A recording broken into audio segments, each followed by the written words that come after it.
Hello, everyone. Welcome to the Big 12 Fan Zone with Shane, and Joey is out tonight, so we have Frank Fear with us, and we're going to be talking about Big 12 football. There I am. There he is. This is becoming a regular thing. Yeah, I know. We might have to get. I don't have any tattoos, but me and you have to get a matching tattoo. Like. That's right. Wonder Twins activate, form of water, or whatever they used to take forms of. Yeah. And we're sorry that, as you said, that Joey is now he's without voice. So yeah, we hope he'll be back on Thursday night, right, for the Big 12 show. But good to work with you again. Good to see you again. Yeah, I mean, I'm as we're talking right now, something just popped up, and the news of that just popped up on X. There's 5 Alabama players that are hitting the transfer portal to major college football programs. So, not even Alabama is not safe from, kids transfer for different reasons, maybe playing time. The new coach might be bringing in some new blood. You never know. But, you'd think that they're impervious to everything there in Alabama, but that's not the case. But so tonight, Frank, we're going to talk a little bit about the state of West Virginia football, being grateful. I know Thanksgiving was, 90 days ago or so, but it's the new year, and with what has transpired in college football as far as the coaching carousel, the logic behind this show is what if? They just had that on Disney, the what if for the Marvel. Well, what if West Virginia would have went 4-8 like TCU or a UCF and Colorado? They were, they turned the season around at a pivotal time. We talked about that on other shows. But what happens if Neil Brown made the same mistakes he made against Oklahoma State? And hey, Tim Green, how you doing, buddy? Well, if he made the same mistakes he did against Houston later in the season, we would be, we'd be sad pandas here, and we would be looking, I believe, for a new head coach. And it would not be a good time to go shopping for a head coach because of what has transpired. You have Jim Harbaugh reportedly interviewing for an NFL position because the NCAA is going to slap him on the knuckles. You have, Hall of Fame West Virginia native Nick Saban retiring from coaching, or just leaving Alabama and retiring. I don't know. I think he's done. But you have Washington getting poached, who had a fantastic season, and that coach is going to Alabama, and then you have Arizona being poached by Washington. It's like one big bird taking another bird's food, who's taking another bird's. It's just the snowball effect. And if West Virginia were to be looking for a coach right now, it would not be a good time to be window shopping or shopping in general for a coach. What are your thoughts, Frank? No, we've talked about this and getting ready for the show, and I agree with you. I mean, what you're seeing now, how quickly these schools moved. Alabama moved in lightning speed, and then Arizona, the coach there, Jed Fish, going to Washington quickly. And you and I talked about this. We all know it. It's all about money, and you just can't have gaps in time. You have to have who's your head coach. You're re-recruiting all these players, and donors are waiting to see who that coach is going to be. And so there's a lot of money on the line. And so you're absolutely correct.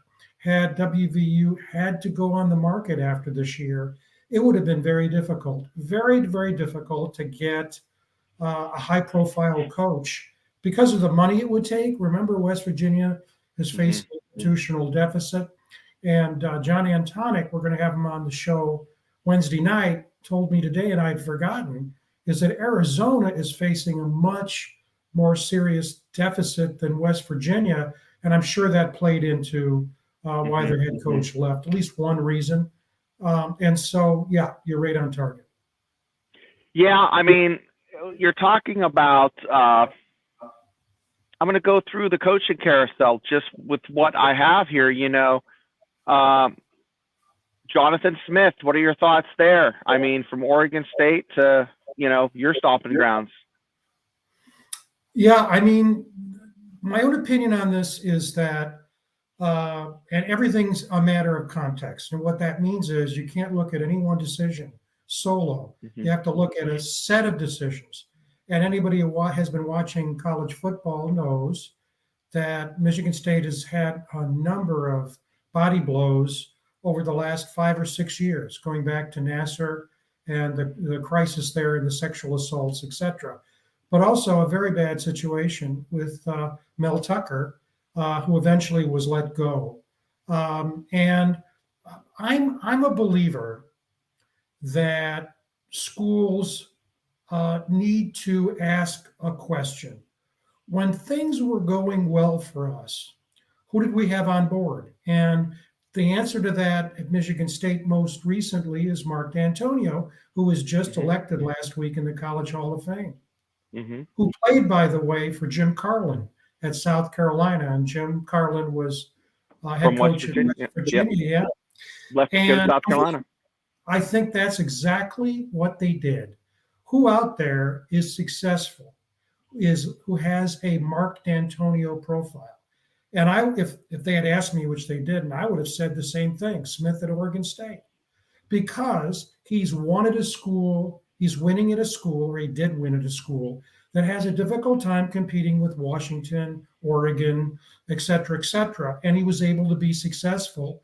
Good, high character guy, especially you need that after the Mel Tucker debacle. And so they made the right decision and they moved quickly. So yeah, that's what you have to do. What they're doing now is, and we all know that there needs to be attention to diversity, et cetera, with so many, for example, African-American players in the game. You have to give African-American coaches a look. There are too few in my mind who are head coaches in the country at the college level, much better in the pros. But the bottom line is you also have to say to yourself, okay, how were we successful in the past? And let's try to replicate that. And I'm sure Michigan State did that.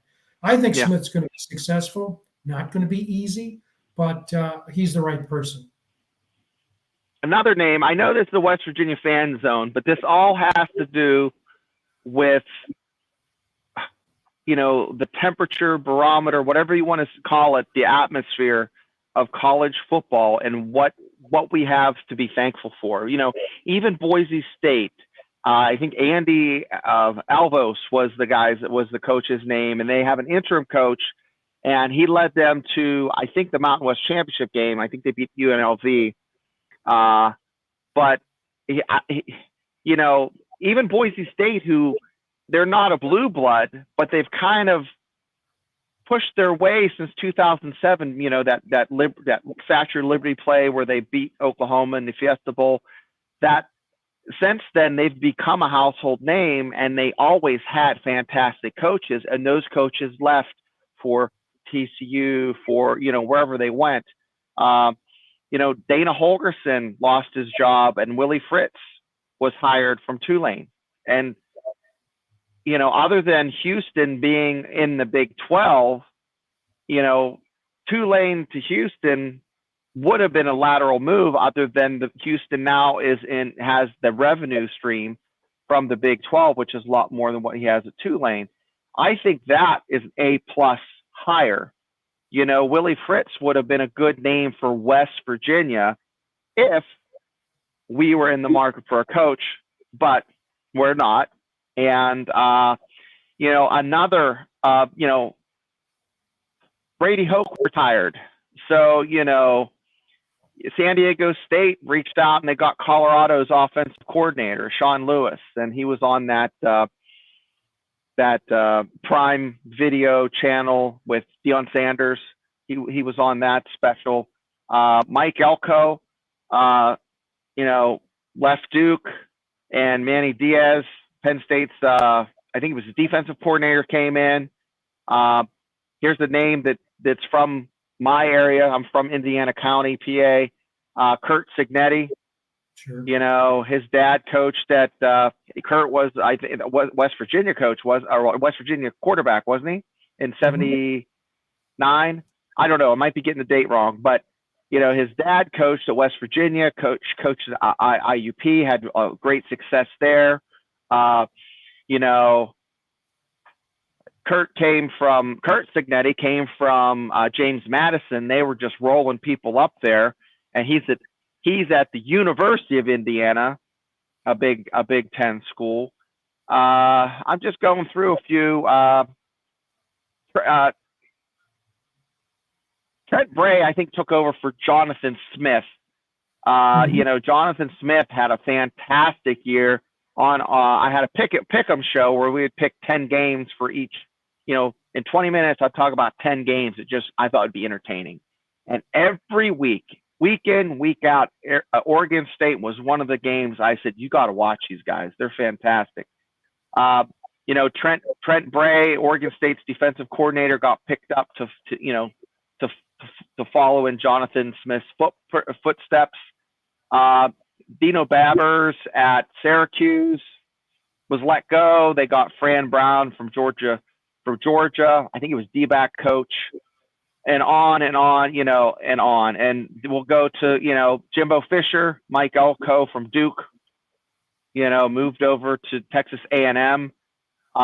Nick Saban retired. And then this is where they start looking for the guys that are just hot. Kalen DeBoer, he is a fantastic coach, led Washington to a national championship game where they lost. They were competitive all year. I'm surprised that Nick Saban retired, but I really think that he had that conversation with the administration months in advance because they had someone lined up. And they had someone lined up to my son's showing a jersey on the dog. They had someone lined up to take Nick Saban's. They had someone in mind, I guess you could say, names. A very short list, and it did not take long for them to hire, their head coach, Kalen. So, your thoughts on Alabama, maybe? Well, I've been a fan of DeBoer for a long time. He's been successful. He was successful at Fresno. Washington. But I thought that they had 3 1,000-yard receivers, a terrific quarterback. You could tell a solid culture. And I was just, I'll tell you, I was just very, very impressed with him. Almost, the end of the Texas game was not a good look for him. They almost lost that game when they had it in the bag. But be that as it may, Alabama's a gold standard program. People forget that there was a big dip before they got Nick Saban, a big, big, big dip.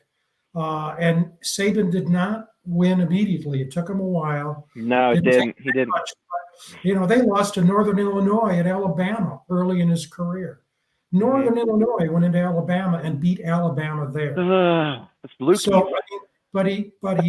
you have to move quickly. It's like a CEO of a corporation, which it is, and everybody wants to know in terms of trading stock, what's the future likely to be? And you've got to stabilize it as quickly as possible. As it relates to West Virginia, here's what I think. I think West Virginia needs to always have and it always hasn't had, a head coach who really understands the people, the state, the culture of West Virginia. None of that has to do with football. And then they have to understand West Virginia's place in the ecosystem, so to speak, of college football. West Virginia had that with Pappy Lewis in the 50s. Mm-hmm. West Virginia first major bowl, went to the Sugar Bowl in the early 50s, beat Penn State 3 times in a row. When Jim Carlin came from Georgia Tech in the mid 60s, he was of the same kind. As soon as he got on campus, he began to go all over the state, speak at Kiwanis clubs, breakfast, prayer breakfasts. And I think they have that with Neil Brown. They certainly had it with Don Nehlen. And what's interesting about Don Nehlen, he had these guys, none of the guys I've mentioned, Pappy Lewis, Jim Carlin, Don Nehlen, and Neil Brown, none of them had connections with West Virginia University before they came. Nehlen came from the MAC. He was a head coach there. Yeah. He came from Michigan, University Right. of Michigan. But he understood it. He understood and he embraced the people of West Virginia. He celebrated the culture and he understood what it takes to be able to win. Case in point, you can, you have to, you need to, and I would say if I was an athletic director, you will recruit West Virginia high school players to play at West Virginia, and they're not going to be bench sitters. They're going to be first line players. Mm-hmm. And we all know Holgerson said you can't do that. Those days are gone. Those days are not gone. And if you watched, all of us watched this year's Mountaineers, a lot on offense and defense, West Virginia guys who can play.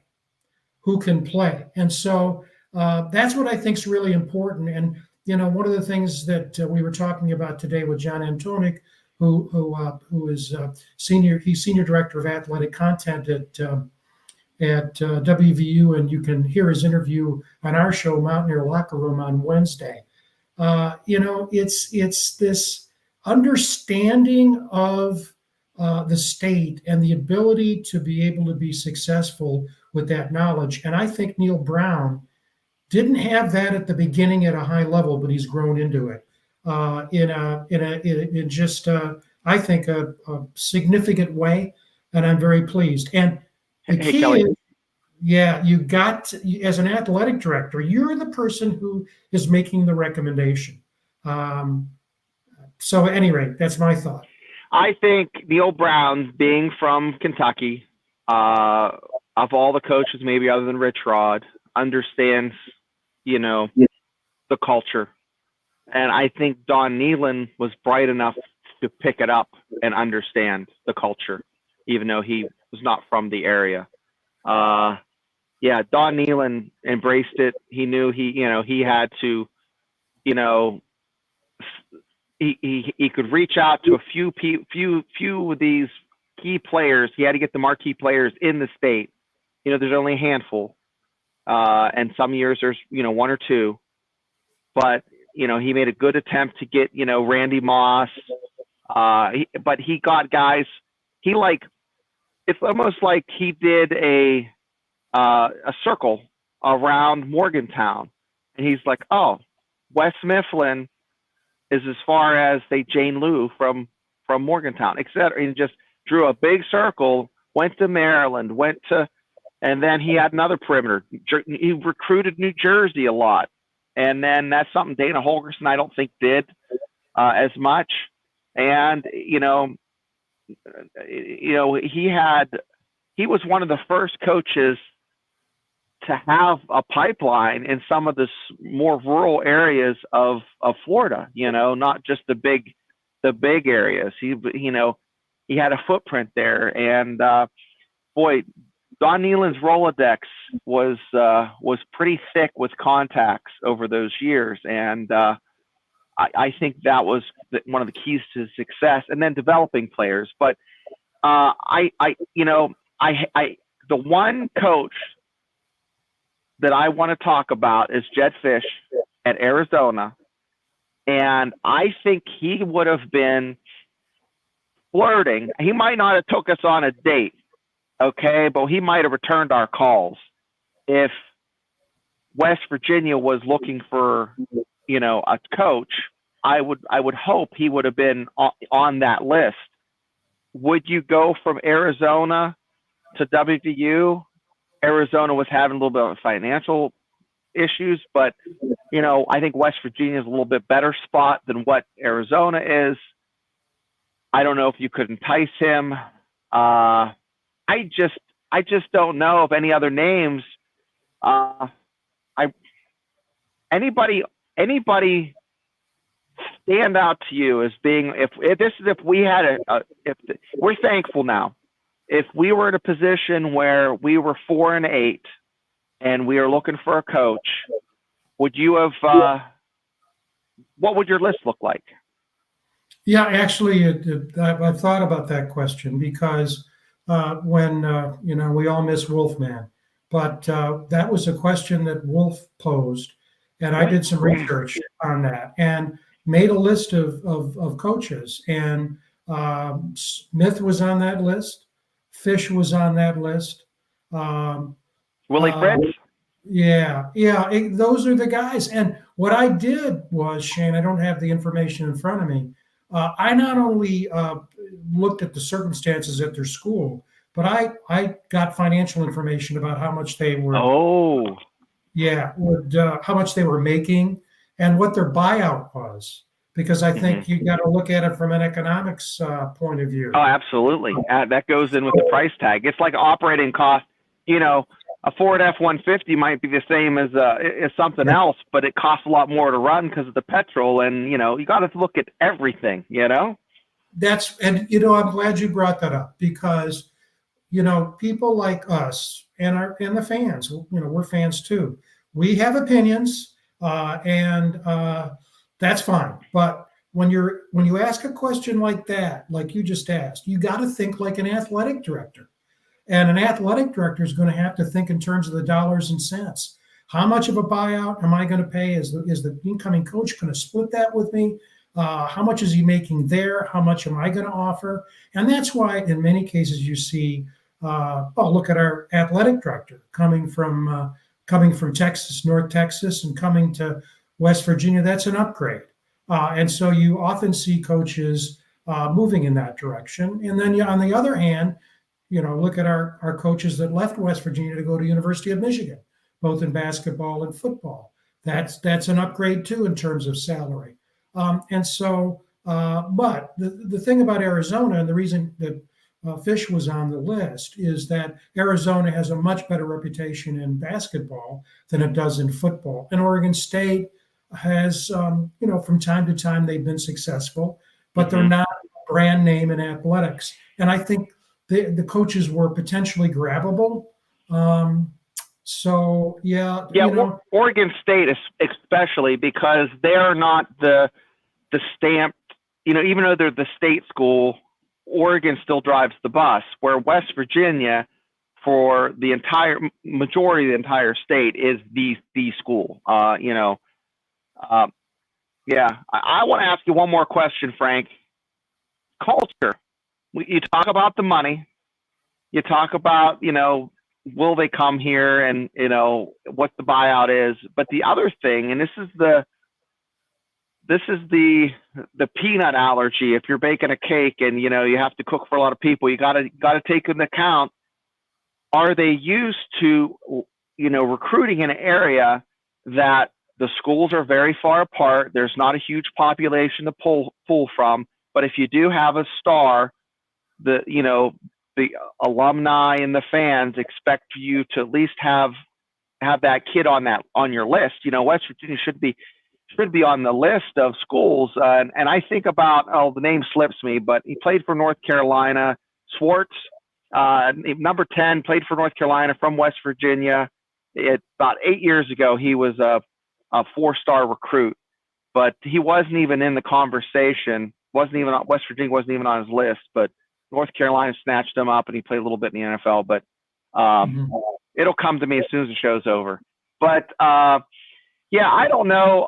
I'm thinking that West Virginia, with that Neil Brown turning the season around, dodged a bullet. And, and it became even more evident when I watched the Mountaineers play Texas. And Texas played.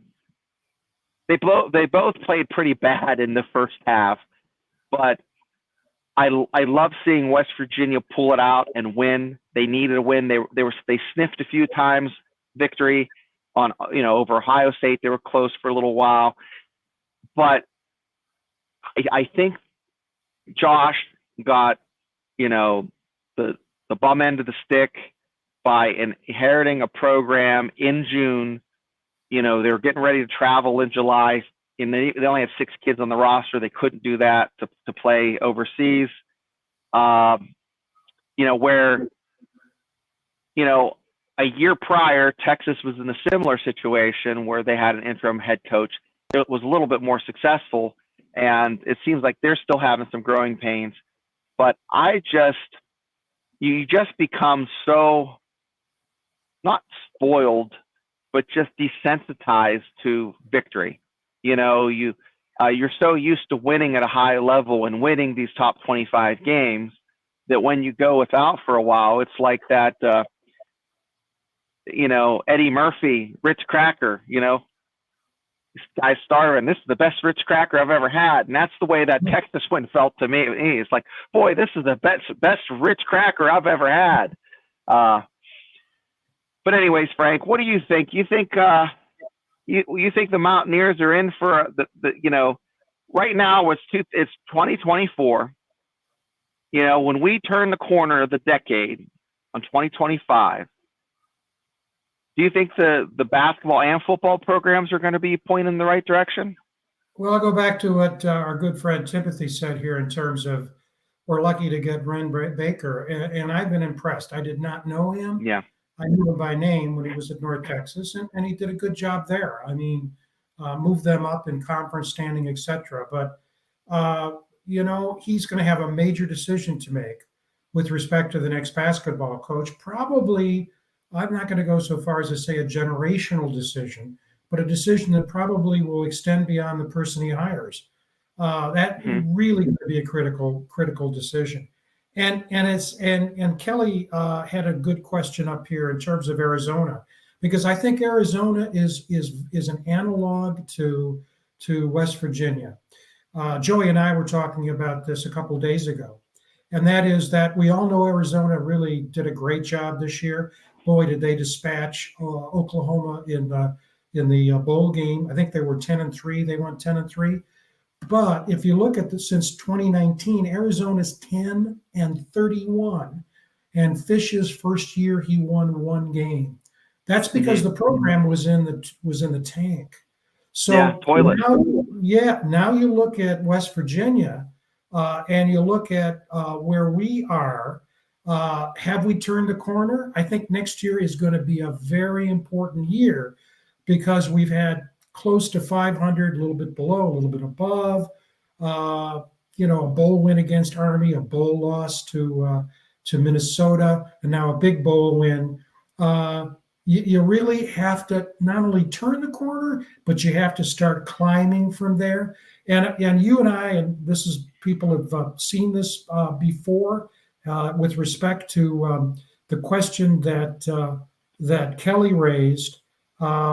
And that is if you look at what we looked at last week, the Mountaineers football schedule, that Arizona game away looks far less formidable than it did a week ago. Because what's going to happen? Fish is going to take some of his coaches with him to Seattle. That a number of the players are going to leave. And I don't think they've named a coach yet. If anybody who's watching knows if they did, please put the name in the comments. I think that they haven't. I've looked. Yeah.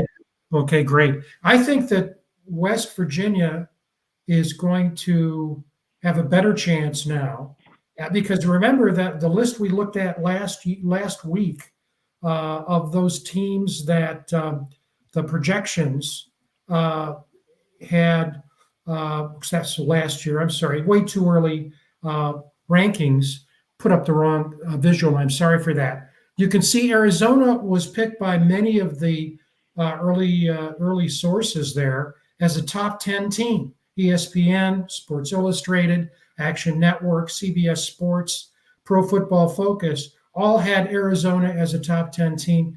That's not, now that has to be rethought. And I think they're going to struggle again because they turned the corner, but they didn't start climbing. Yep. And so who they name as a coach is extremely important. So I think going back to the question that good question as always that Kelly raised, I think Arizona with the coaching change really better positions West Virginia to be successful, more successful. Kelly, I'm going to take that comment and I'm going to bump it up because I'm going to tell you why that's a $2.2 million, maybe a $3 million difference, that one game, Arizona.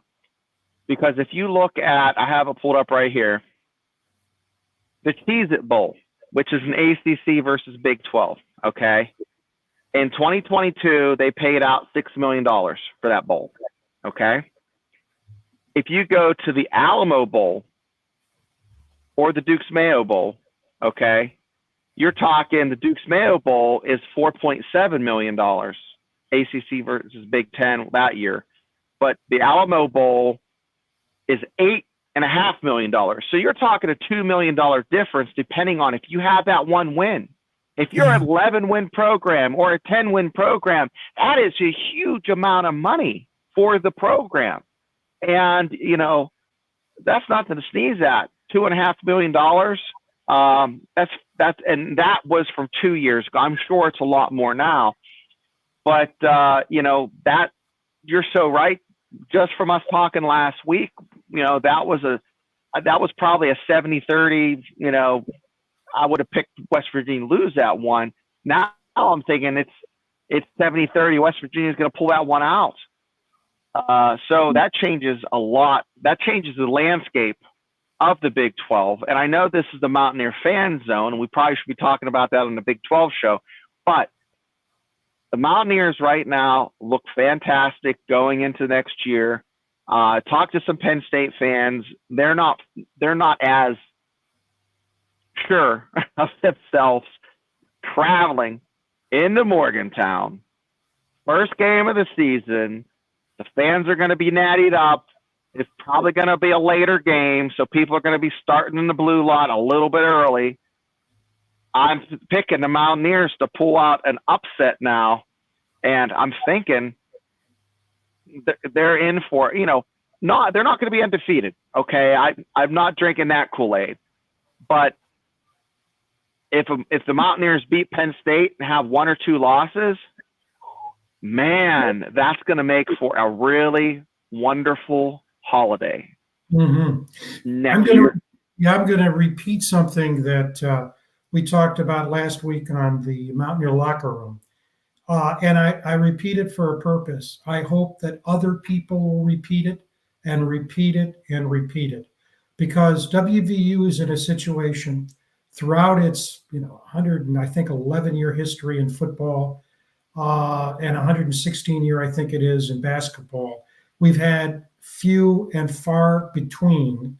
Here are the two things to spread, and they're based in data, in fact.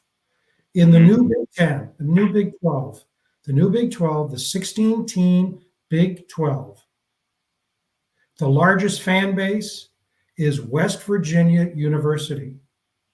Of all those 16 schools, and of those 16 schools playing football, the program that has the most wins on the football field is West Virginia University. So the thing that I think that you talked about, culture starts with a mindset. What we've got to start thinking now, and I talked with Tony Altimore, who's nationally known. He was on the show last week. And he says this, you folks at West Virginia have to start thinking that you are the kingpin of the new Big 12. Those two things I just mentioned, most football wins and largest fan base, how many schools would kill to be able to say that for their respective leagues? West Virginia can say that. So I think the mindset now that I think helps and assists turning that corner and we've already made that, and the climb is that we're at the top of the conference now. It's ours to lose. Now let's play like that. Let's recruit like that. Let's go after donor dollars that way. Let's go after bowls that way. Let's make sure the Big 12 understands that. You know, I'm not saying we're the same as Ohio State and Michigan in the Big Ten, or Alabama or LSU in the SEC. I'm talking about our neighborhood. Our neighborhood isn't the Big Ten or the SEC; it's the Big 12. But those two things I mentioned, I think, bear repeating when people say, it's West Virginia. Well, here are some numbers for you. And if people say, I don't believe you, they can look it up. Readily available. You know, the proof is also in the TV numbers. You know, most recently, the Penn State game. You go back over, 10, 15 years, it's like running a marathon. And Mountaineers are like that guy in third place through the whole race. The lead, the 1 and 2 might have changed 15, 16 times. They fall back, come up, fall back. But West Virginia is always there, slow and steady. And it's no matter where I've went in the world, if I have a West Virginia hat, someone says, hey, those are the Mountaineers. They know what the Flying WV is. It's very recognizable. You don't have to be a sports fan to know that. So I'm proud to be a Mountaineer. I'm very happy that the program is where it's at, and I am picking West Virginia to do fantastic things in the future. And the proof is in the pudding. West Virginia, I think, what are they, 66% win percentage over 100 years? I mean, somewhere in that ballpark. It's fantastic. We're number 14 now. We're in the top 15 of major schools. You and I were talking earlier about the early era of football, right? Basically, the first half of the 20th century. And Army was great. Minnesota was great. Washington and Jefferson was great. Right. A bunch of schools were great. And Yale won national championships. Illinois won national championships. But if you talk about the major schools and add them up, to be number 14 in history, and again, you can look this up. And what I always say is, when people say, West Virginia, hit them with facts, hit them with numbers, and then educate them. And I think also, if we can do that, we can bolster our own perspective, understanding, and pride in a program. And then I think that bleeds into expectations. I'm gonna throw something at you to make it, if you're like a bar situation and you say, okay, $20. If you combined Alabama and Notre Dame's national championships and compare them to Yale and Princeton's national championships combined, who has more? And everybody's gonna be like, well, Alabama, Notre Dame. No, Alabama has 16. Notre Dame has 13. You want to know how many Yale have? 18. Princeton, 15. Going back to 1869, they were dominant. Army, 44 and 45 national championship. Guys, I'll tell you what, football is not just something of since, 2005 or 1975, or, it's been played for a long time, and it's cyclic, but the one thing that's constant that separates the haves and the have-nots, and it's been, multiplied by 500 now because of TV and streaming and all that, is eyeballs on phones or TVs and butts in seats and contracts. And because, the Big 12, isn't the SEC and they're not the Big 10, it's going to just slowly, the gap's going to get bigger and bigger, and then you're going to have this conference shuffle again. Yeah. And everybody's just positioning and jockeying, kind of like when the Big East, imploded. You had Louisville, and you had look on the outside looking in. West Virginia kind of scrambled and got into the Big 12 by the skin of their teeth. They almost got into the SEC, but I think that's going to happen sooner than later. Yeah. What are your thoughts? I've heard rumors that the super conference is going to be all the programs that bring in over $100 million. And I think West Virginia is like at 108 or 105 or whatever. Well, I'll answer that, but I want to answer your question. Okay. Sorry. That's what I'm doing. This is a wonderful thing. It's called a handheld. We all have them. And the question is about the bowl games. And source here is on, again, there are numbers that support what we say if we look for them. So this is not blowing smoke. On3.com, reputable, they do a great job with portals. They assembled figures from the bowl games this last year. So they asked the question, what did the bowl numbers look like? Not the college football playoff, but leading up to that. And here's the Mayo Bowl, ranked sixth of 40 bowls. Sixth, drew 3.85 million viewers. Okay, right above it was the Arizona-Oklahoma game in the Alamo Bowl, and it only had 3.9 million. So it had basically the same numbers. And then the one before that was the Pop-Tarts Bowl with Kansas State and NC State, and that had 4.3 million. So the point, and let's be blunt, you know this is true. The reason why these numbers are so important is the next time these bowls and the media are parsing through who should be on TV, they want to go with the winner. And so West Virginia not only won the game on the field, but they beat the competition in terms of eyeballs. Yeah, Virginia Tech a couple years ago played West Virginia, and it was like the third biggest crowd ever in Virginia Tech history for one of their games. And that speaks volumes. I mean, I want to know this, Frank, and it's not going to tell you, but out of that 3.8 and some change million, I bet 2.9 of them were Mountaineer maniacs tuning in. Okay. Absolutely. I mean, I personally know a knucklehead that used to drive from Moore, Oklahoma to Morgantown for a game, take a nap, and then drive back. Okay. That's the kind of craziness we're talking about. I mean, I flew in for Korea for a Virginia Tech game, So guys, we're all crazy.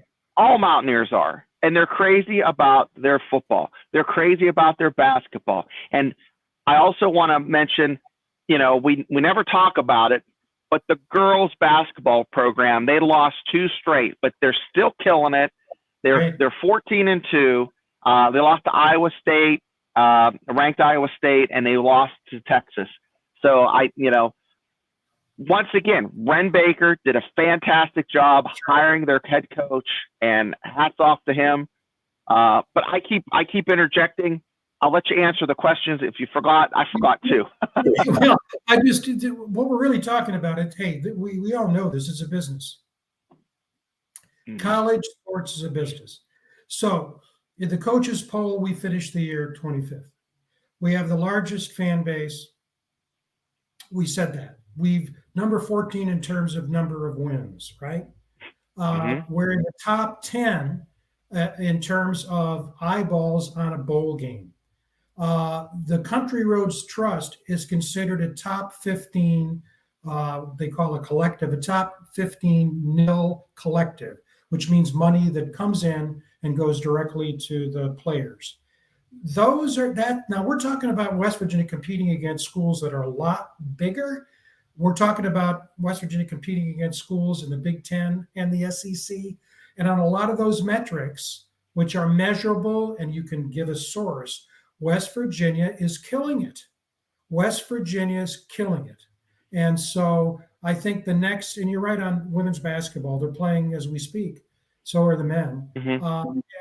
And obviously they great hire, last two hires in women's basketball. We've got to do the same in basketball, men's basketball, and we've got to continue with that climb in football. And these other numbers will show the same kind of success, and they already are. So, and I've said this before, I'll say it again. It's one of the reasons I've gotten off a lot of the fan pages on Facebook, because I got tired taking people on who were naysayers about West Virginia athletics, because I'm a numbers guy. I'm looking at the numbers, and I understand everybody has an opinion, and they can say whatever they want. But I'm here to tell you there are numbers here that I think, for me, bring a lot of pride. Yeah, you either know or you don't know, and the people that don't know don't want to know. So it's that's the honest truth. Most educated fans have an idea that, that the Mountaineers draw butts and seats, the fan base brings in money, and they're a displaced, and I'm trying to think of a better word, but that's the best word I can think about. They're a displaced fan base because it's a rural state, and there's not a lot of jobs in the state. You have huge followings in North Carolina, Western Pennsylvania, Southern Ohio. I've seen WVU flags in Germany. I've seen them in Qatar. I've seen them in Kuwait. I've seen them in Korea. Okay. We're all over. So it's one of those things that you just, if you know, you know. With these alumni chapters, you've had alumni chapter on your show. The Low Country Mountaineers. It was the Charlotte. It was the Charlotte. Oh, the Charlotte. Okay, I know Low County is the South Carolina one. But they're always doing fantastic things, having watch parties, having they have scholarship funds. They have all kinds of really interesting things that bring the fan base together. And I just love what they do in the community as far as philanthropy. And, it's just another reason, it's great to be part of the sisterhood or the brotherhood of being a Mountaineer. So, once again, guys, if you have any questions or comments, please let us know. We're going to be here every Monday at 8 p.m. And then the Big 12 show is going to be Thursday at 8 p.m. Frank, your show is Wednesdays at 8 p.m. Is that correct? That's right. And we're going to have Daryl Prue again this week, and he's going to talk about, last week he did analysis of the issues on the basketball team. This time he's going to break down the Texas win and why did they turn around so quickly. And it was a great game. I watched it on ESPN Plus. And we're also going to have John Antonic on. Tremendous interview. We did it today. Greg Christ and I interviewed him. It's going to be taped. We're going to have a chance to talk about it. And what he did is he's an historian. He looked at WVU football schedules going back to the 20s. And he looked through the lens of strength of schedule. And I learned a lot of things. I always do every time I read or talk with John. So we're going to have a 30-minute interview with John Antonic on Wednesday. So we're looking forward to that show, and we'll really appreciate the fans who tune in for it. We know it's the off season, but it gives us an opportunity to, as we're doing here, talk about things that we might not have a chance to talk about or time to talk about it during the season, because obviously we're all focused on the games, the players, the coaches, etc. Yeah, we're going to talk a lot about the spring game coming up in April. That's only a few months away. There's a lot of, like Mark said, the TV numbers always interest him. He's looking at him right now, and that WVU UNC game was number 11 with 3.84 million viewers. It's impressive. And I'm sure if Mark goes back, going back to, the aughts, say 2005, the Louisville game was just really went to overtime, seen by a lot of eyes. In 2006 and 7, they were, one of the big draws in college football. It just blows your mind that, a rural fan base, because I believe that they don't have an NFL team. This is their pro team. This is, instead of growing up watching the Steelers or, the Green Bay Packers, the Dallas Cowboys, their mom and dad would turn the radio on and listen to Mountaineer football, or Mountaineer basketball. But with that being said, if you need a fix for, college anything, as far as the Mountaineers go, let us know. We'll do our best to scratch that itch and give you that fix. And we'll be here every Monday at 8 p.m. Either me, Joey, or Frank, or the combination of the three of us.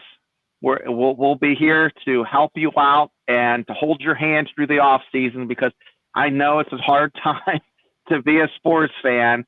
There's like 2 months, the February and the March. If you're not a college basketball fan, it's really rough. I'm a huge college basketball fan, so I'll be watching that.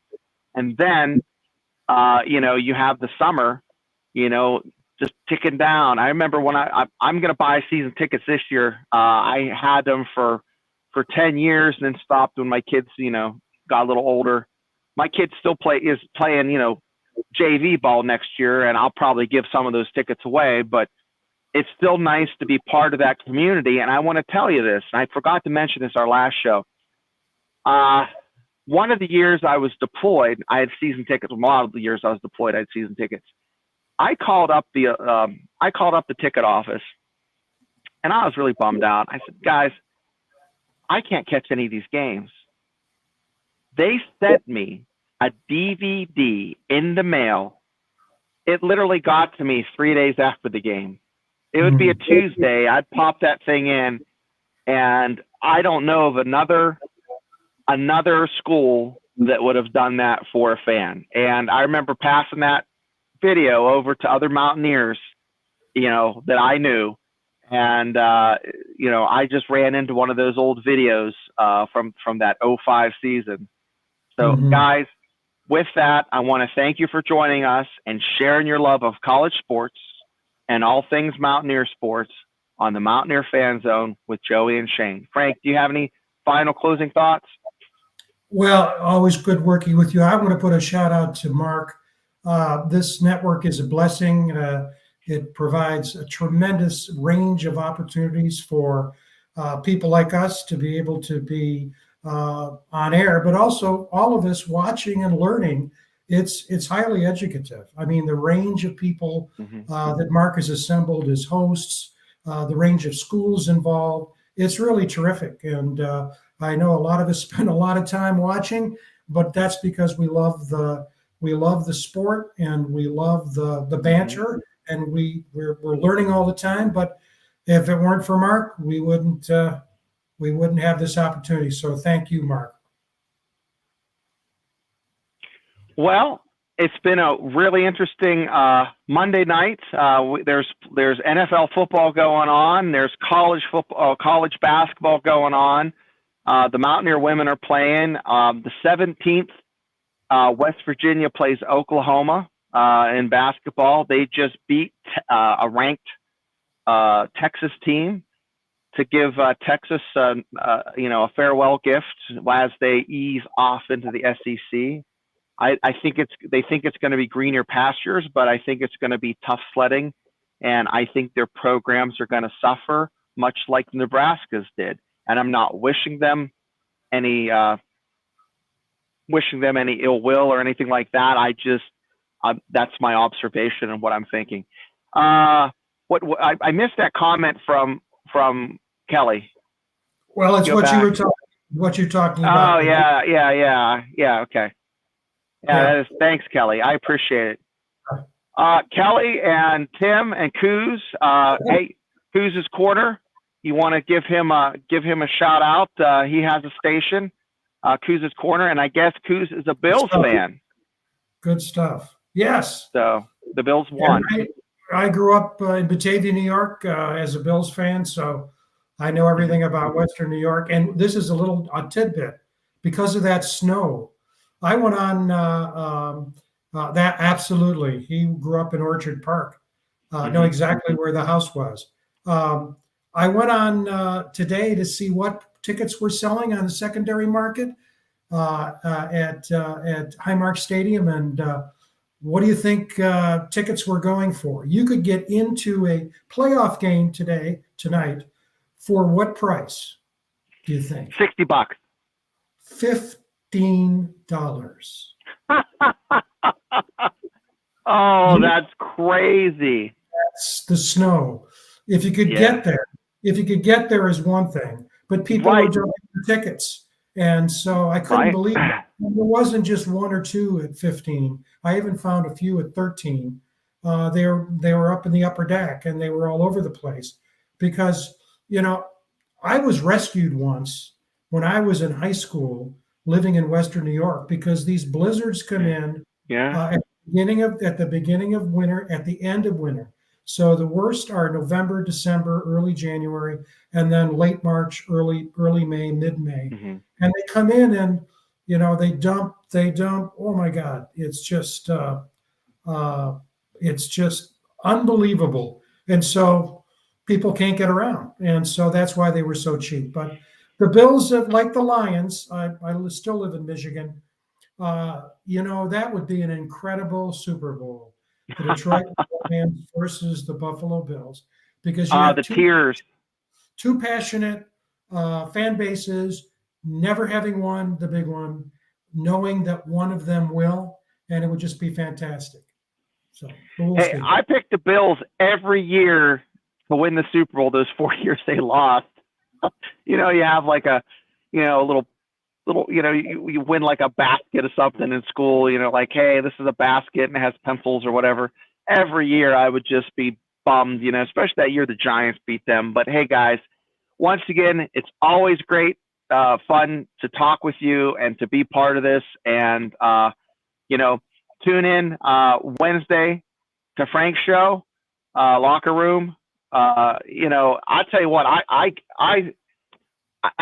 the amount of knowledge that is passed on that show. I mean, if you watch me, you'll lose about 10 points on your IQ, but I swear you'll make it up when you go to sleep and drink a glass of water. Okay. But you can gain 15 by listening to you on Wednesdays. Yeah. Well, thanks. I appreciate that. And I misspoke. For some reason, my head didn't work right. The Mountaineers are not playing tonight. You're right. They're playing Wednesday. And in fact, we're getting a double whammy on Wednesday because we're on at 7:00. And I think the men tip off first, if I'm correct. Maybe I'm wrong. But the men and women both play on Wednesday night. Yeah. Sadly, and we brought this up on the show. And again, this is the eyeballs and the market. West Virginia men's basketball doesn't play on over-the-air ESPN until the middle of February. And so unless you subscribe to ESPN Plus, you can't watch the men. You have to listen on the radio. Yeah, I have ESPN Plus and I watch it, but my father, he's a huge sports fan, played college basketball at IUP. He doesn't get to watch these games, and he doesn't get to see them. And we have to, drive 2 hours down there to watch a game. I went to a game a few months ago. I had tickets to the Texas game. It just didn't go down because of weather. I mean, it was 6 degrees last night. Tonight it'll get down to 10. Tomorrow's going to be 4. But yeah, Kelly, it's always great. So you're wearing a Bills shirt in honor of Dale Wolfley. Well, that's amazing to me. For those who don't know, Kathleen Wolfley. Yeah. Wolfman's wife, widow now. And her father, Ray Mansfield, all pro for the Pittsburgh Steelers. And so for Kathy, who's a lifelong and still is Pittsburgh fan, to be Right. wearing a Bills shirt when the Bills were playing the Steelers is extraordinary.